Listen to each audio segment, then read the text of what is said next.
Dans tout cela m'évoquait qu'il y a des décennies quand même un petit peu plus modernes que d'autres. Et s'agissant de reportages de mode à la télévision, les années 40 et 50 sont tout à coup d'un archaïsme un petit peu inquiétant. Les années 30 étaient beaucoup plus modernes, mais il n'y avait pas d'émission à la télévision. Et c'est ce qui conduisait Mademoiselle Chanel à s'insurger contre cette espèce de mièvrerie, ce qu'elle appelait la poésie couturière.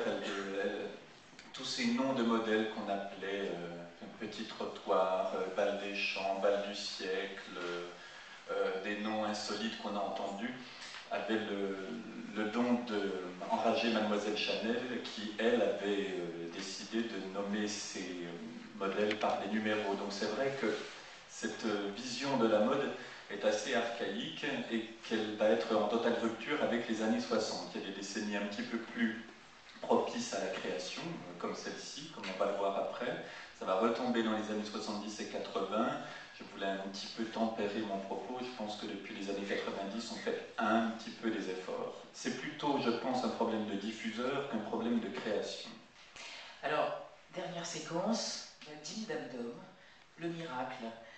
Ça démarre en 65 avec un mec génial, un mec inspiré, le directeur de l'ORTF de l'époque, qui s'appelait Georges Condamine, je crois, et qui propose à une journaliste de presse écrite, Déside Gallard, qui travaillait à Elle, qui travaillait à la rédaction du journal Elle, qui ne connaissait rien à la télévision, et qui lui dit les temps changent, comme dirait Bob Dylan, il faut envisager une autre manière de traiter de la mode en intégrant tout ce qui se passe dans la société française, parce qu'il se passait quand même pas mal de trucs. Il y avait la nouvelle vague depuis 59, Sagan, Bonjour Tristesse, Brigitte Bardot, et puis plus profondément que ça, le féminisme qui arrivait, une espèce de vague de fond, et puis aussi dans la législation, le Code Napoléon de 1804 qui, jusqu'à 1965, interdisait à une femme d'avoir un compte en banque, interdisait à une femme d'avoir un métier sans demander l'autorisation à son mari. En 65, il y a une modification de la législation, le Code Napoléon change, les femmes peuvent enfin devenir un minimum autonome. Mais toujours pas porter de pantalon. Et toujours pas porter de pantalon. Mais 65 courait, j'invente la mini-jupe. C'est la même année. Enfin bref, donc Déside Gallard décide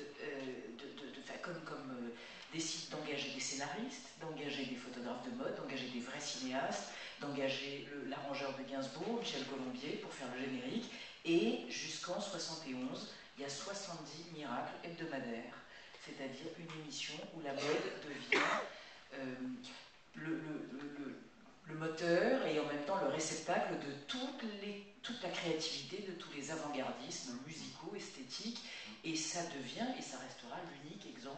C'est vrai, de la télévision. C'est finalement assez court. Je pense que le modèle le plus approchant, c'est le magazine Elle, c'est-à-dire un magazine de mode et de société à cette époque-là.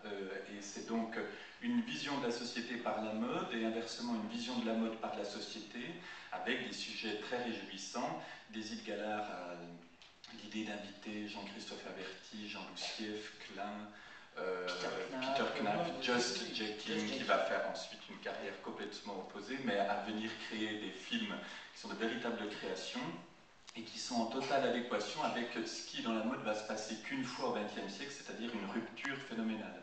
C'est-à-dire que, qu'on le veuille ou pas, Courrèges est le seul qui a imposé une rupture, qui a tout changé, qui a dicté une mode en rupture avec le passé, qui n'avait pas de modèle équivalent, et ça va trouver une forte adéquation chez un public jeune, notamment de comédiennes, et chez toute cette population issue du baby-boom qui s'y retrouve.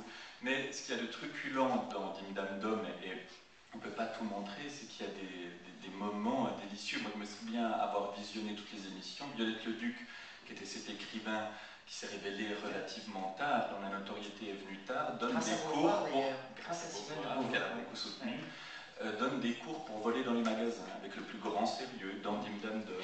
Marguerite Duras interviewe un milliardaire qui avait gagné au loto. Il y avait des rapprochements comme ça improbables. Et alors c'est vrai que quand on regarde Dîme Dame d'Homme, on se dit, c'est 65, on repense aux images qu'on vient de voir 1960 encore, les cours de coupe, mais on a l'impression que c'est plus la même France. Oui. Et après, ça va retomber. Après, je sais que Déside Gallard va essayer d'initier 2 émissions Mid-Mad Mode, mais ça ne va pas être un grand succès, ça durera 2 saisons et tout va s'écrouler. Sans doute parce que la télévision ne supportera plus un tel projet ambitieux. Quand on interroge néanmoins les personnes de l'époque et les journalistes, toutes disaient que c'était quand même dans une niche très très serrée quand même. Voilà, donc on a sélectionné une trentaine de minutes avec une apothéose qui est Françoise d'Orléac à Saint-Tropez. Troisième partie, Ding Dam Dum, le miracle de la télévision française grâce à Lina.